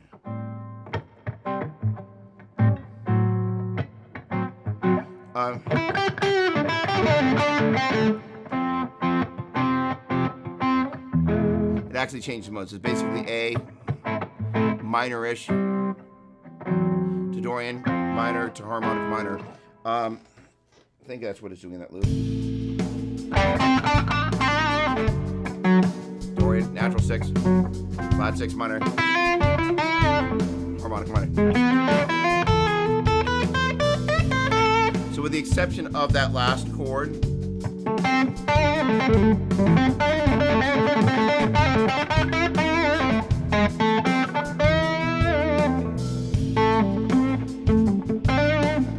that little sequence right there is I'm basically in that A minor pentatonic scale. I'm at my flat 7, 1, flat 3, and 4, which in this key is going to be my G, A, C, and D. And if I can find that note right there, so I'm looking for my G note, so I can go G. And again, if I'm going to play it on 3rd and 2nd string, I use that kind of offset that fret there. I can find the G right there. And I can then begin to play that and play through this change in a number of different locations on the neck without being tethered to, what did you call it? Hang on a second. You call it cliche rock position box 1 pentatonic.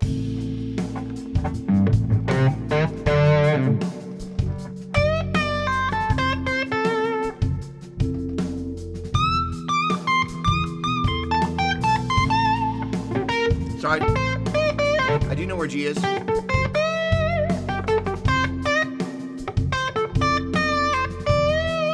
The other thing is, if you think about this as the 1, that's the flat 7, there's the flat 3 and the 4, there's your 5.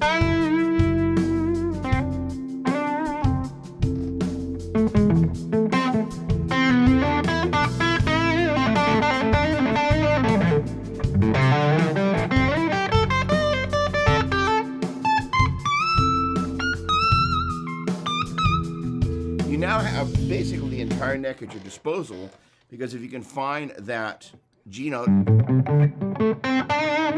anywhere that you got a pair of strings,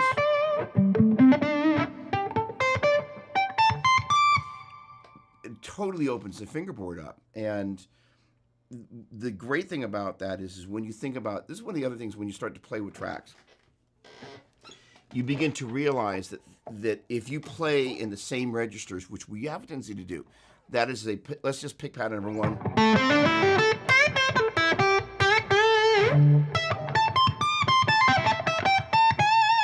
These other registers,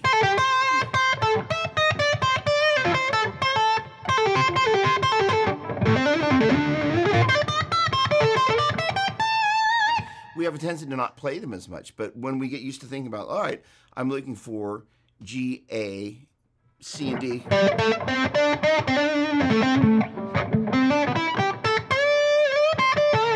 Gives us a way to kind of jump into another pattern without necessarily thinking about it in the way that we play patterns. It allows us to think about the notes. And that just, it becomes a completely different experience at that point, because if you're playing 4 notes and you can bend to the 5th,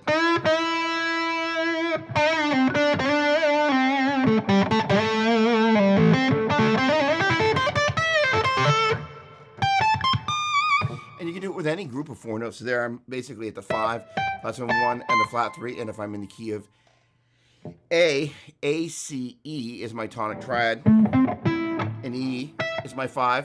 My flat 7 is going to be my G, my A is my 1, and my C is my flat 3. So now if I start thinking about finding from my A, from the E rather, so there's my E. The thing that's neat about that is that traditionally, when we start messing with the 3rd and 2nd string, we start shying away from playing the root in some way that's going to be kind of right around one of these pairs of strings, because it is a little awkward until you kind of begin to go, wait a second, this is E, this is G, A, and C, and this is E, G, A, and C. Okay.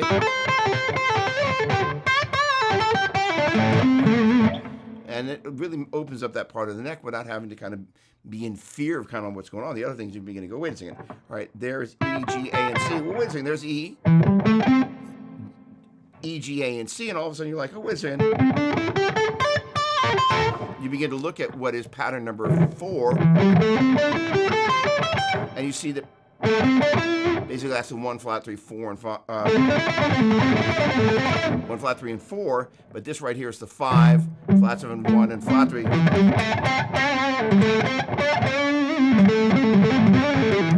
And it gives you the 5 to the 1.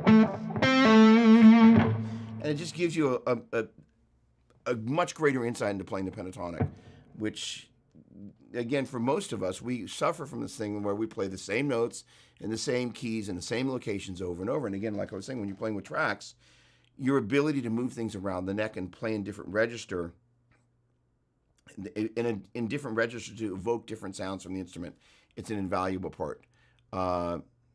Let's see, J. It's always best to integrate your pinky to share the workload with the ring finger. Joe has been tearing up his ring finger. Yeah, that finger is really, I saw the photo of that. It's like, holy cow.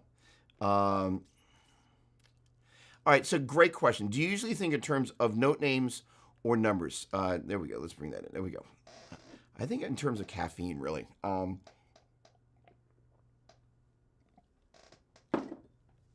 going to answer that question honestly.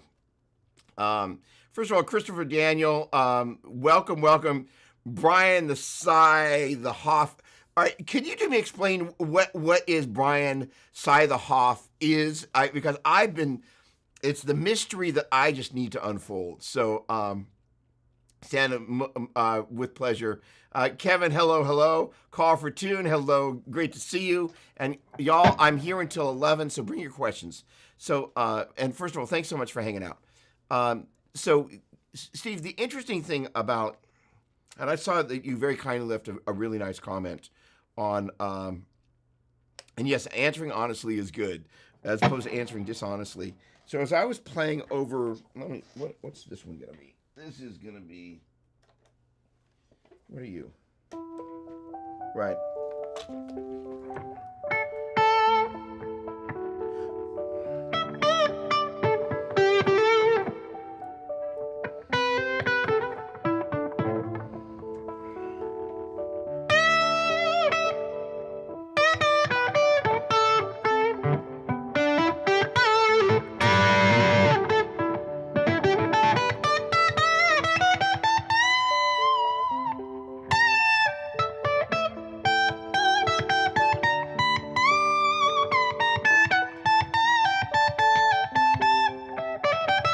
As I've been playing over these things, I was very conscious of the fact, and kind of, again, watching back through the video, most of the time, although, as I start to play out more, it's not going to be, on one hand, closing your eyes and playing is this very kind of, it's this very deep personal moment where you're kind of introspective with the instrument. But, you do it too much, the audience kind of begins to go, be nice if they actually acknowledge that we're here.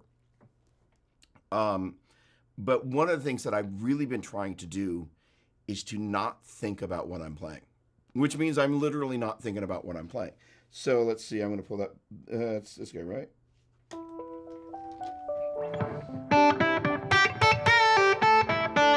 So I'm not thinking about, that's 1, flat 3, 4, 5, 4, flat 3, 1, flat 7, 1, flat 3, 1. Or I can also think of it as, that's E, G, A, and B, A, G, E, D, E. But because I know what that is, And ultimately, the moral of the story is that if you actually can identify that as 1, flat 3, 4, 5, and also identify that as E, G, A, and B, the most important part of that is that over the tonic chord, you can actually identify the sound of the 1, flat 3, and the 5, and your ear recognizes that those are the chord tones. So now as you start, and this chord, this is got a little movement to it.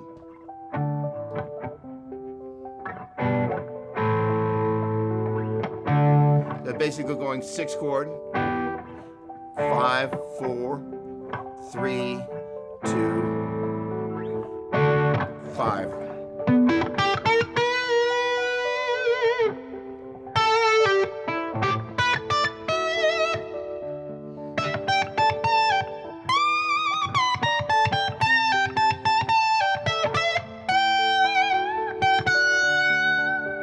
And right there,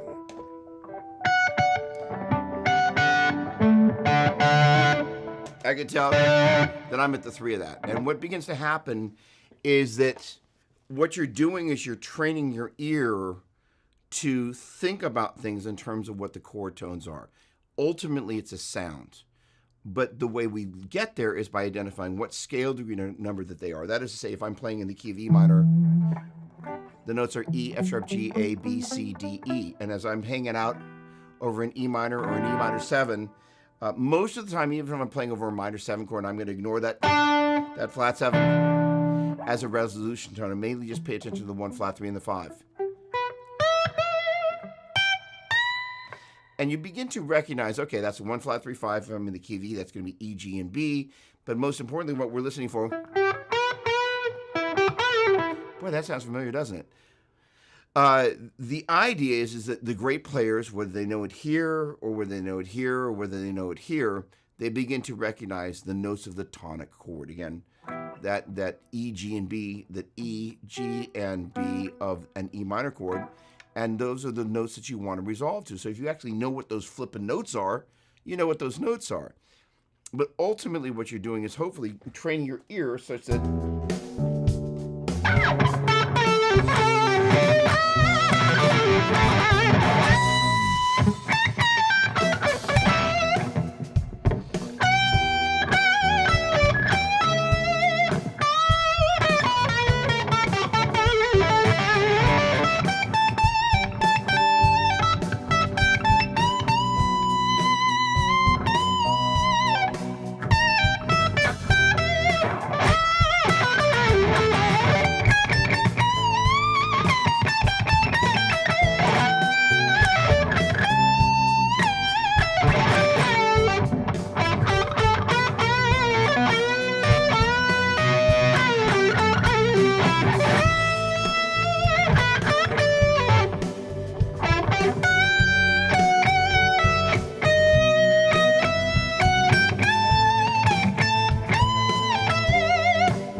kind of went into the melody there.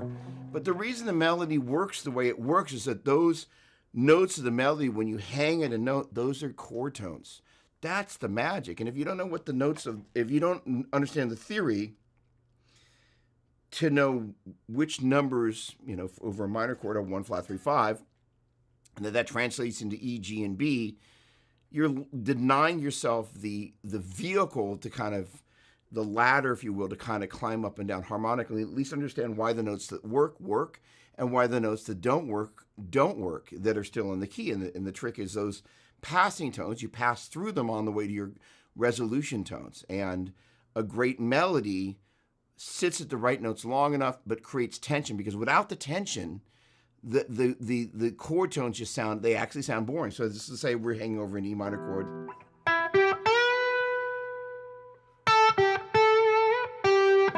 Without the 4, it sounds a little vanilla, but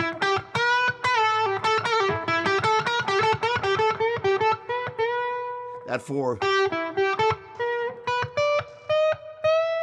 and that flat 7, and then a little kind of chromatic thing that I did there.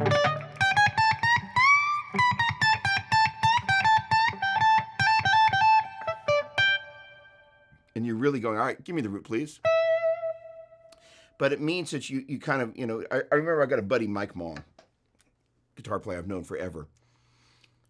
We used to live in kind of a communal household, right? And when it was time for him to make eggs, he knew how to make the most flavorful eggs. And I would walk into the same kitchen, same eggs, same stuff, and I had no clue how to do what he did. But he could walk into the kitchen, and what he made was magical. It's the equivalent. He understood the ingredients, and he understood how to use them. And ultimately, if you understand the ingredients, understand how to use them, it's much better. So that is to say, well, and there you go. Thank you very much. That's great. First of all, Adam, hello. Thank you very much. That is awesome. Michael, first of all, good morning. Hello. Hold on. I don't know if that can stream through with the size. Keep up the good work. Eventually, this stream is going to get discovered and it's going to be big. Thank you very much. Great service you're doing. Really appreciate that a lot. Thank you. All right.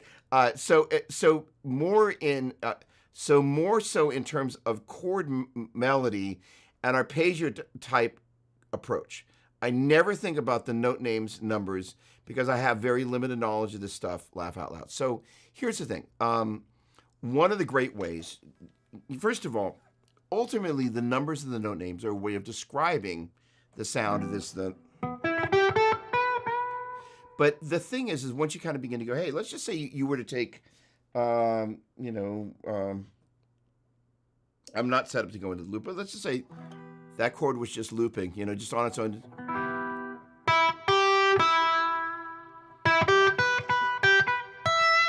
You can hear how the notes of the chord really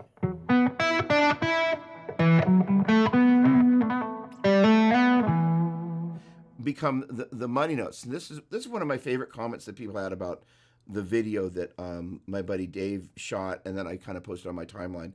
People were commenting, I really like how soulful the notes were.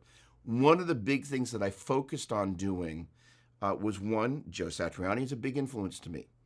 Al Di Meola is a big influence to me. What I really focused, and I really appreciated the feedback.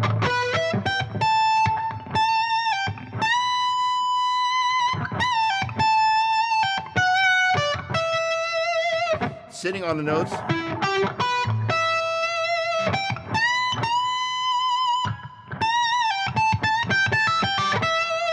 Whether it's the notes of a solo, let's see.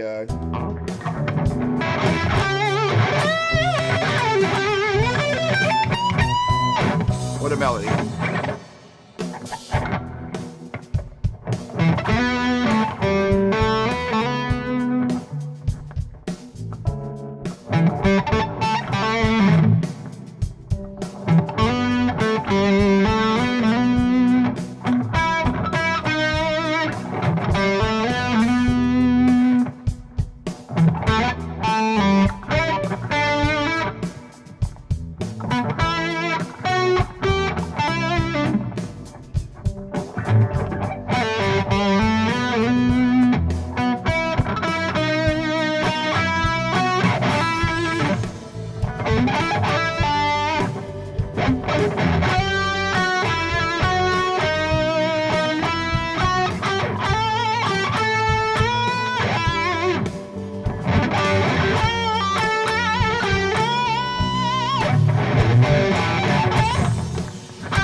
I broke a string again. Holy cow. I didn't change them after I came back from Texas because the point, oh, wait. I'm so used to using Pro Tools here, I hit the space bar. The idea is you're sitting on each one of those notes instead of thinking like, what note is it going to be? You know which note you're going to because you hear the sound of it. And I kind of, as I was kind of getting used to playing these things, first of all, I was relearning these songs. And in so doing, you begin to kind of go, hey, this melody, I can learn to either think about the note names, I can learn to think about the scale degree numbers, I can really just make sure I'm just trying to catch the sound of the melody, and then in turn, sitting on each note and really trying to milk each note for the maximum amount of musicality that I can. And it means that every so often I had to think about, there'll be times when you're not thinking about what the note names or the scale degree numbers are, that you're going to repeatedly kind of go to the wrong place. So every so often I go, right, I'm going to the 5 there. That's the B, and I had to drop an anchor. And if you don't have the ability to remind yourself, okay, I like to play the blah instead of the blah, you're running a higher probability you're going to play the wrong note. And in turn, most of the time I really was trying not to think about the notes that I was playing. Trying not to think about the numbers, not trying to think about the scale degree numbers, not trying to think about which pattern of the pentatonic I was playing. More importantly, I was really just trying to go, I want to make it sound and emote as much as I possibly can. So it actually, and the soloing side in particular, so how do I turn my head off such that I'm now just playing as much by feel as I possibly can? And, the great thing was that the feedback that I got from people was, I really like the feel, I really like the vibrato, I really like the soul and emotion, which was that as I and this is, kind of seems stupid to say this, but I got to tell you, I was really focusing on that. And, it's a funny thing. It's just like Toma and I were talking about social media yesterday. And people use social media for different things. One of the things that I love about Tomo's social media and the way he uses it, he comments and responds to basically everybody. And he does it in a way that you actually feel like he's read what you wrote. He's responding to you one-on-one without some cut and paste answer. And he's not doing it so he can just upsell you into taking guitar wisdom. There's a sincerity about that. And when you're really being intentional on a melodic level, whether it's playing the melody or whether it's playing the solos, where your goal is going, how can I be as melodic as possible? How can I deliver this melody in as soulful a way as possible? You begin to focus on being melodic and soulful. And gosh darn it, my favorite part about that was that I wanted, and the other part was I felt I wasn't as melodic or as soulful as I wanted to be. But as soon as I made a point of trying to, really, the great thing about playing instrumental music is that your focus on the melody, it's kind of what you're doing as you're doing whatever it is that you're doing. So that is to say, if you're not playing the melodies with intentionality, you might as well not be playing anything at all, because it's what people have a chance to anchor onto. So the idea is in playing those melodies and really trying to be as melodic and as soulful, and not thinking about what number, what scale every number is, but taking the knowledge that educated the ear in the process of getting there, such that then you can deliver that melody in a way that's believable, intentional, hopefully hits people there. Part of that is the journey getting there, where you're playing with that confidence, is you're actually not freaking out like, well, what's the right note, as opposed to, and the other thing is that a big part of developing those melodies is training the ear to know which notes sound good against the chords, right? So it means that background understanding is really valuable. I have a lesson that needs to start now, so I hate to say that. I got to get going, but I really appreciate everybody hanging out, all the great questions. Much appreciated. Have a great day, and I'll see you next Saturday. Thanks again for tuning in. I really, really, really, really, hold on, let me get to the right window. There we go. Really appreciate it. Have a great day. Thanks so much.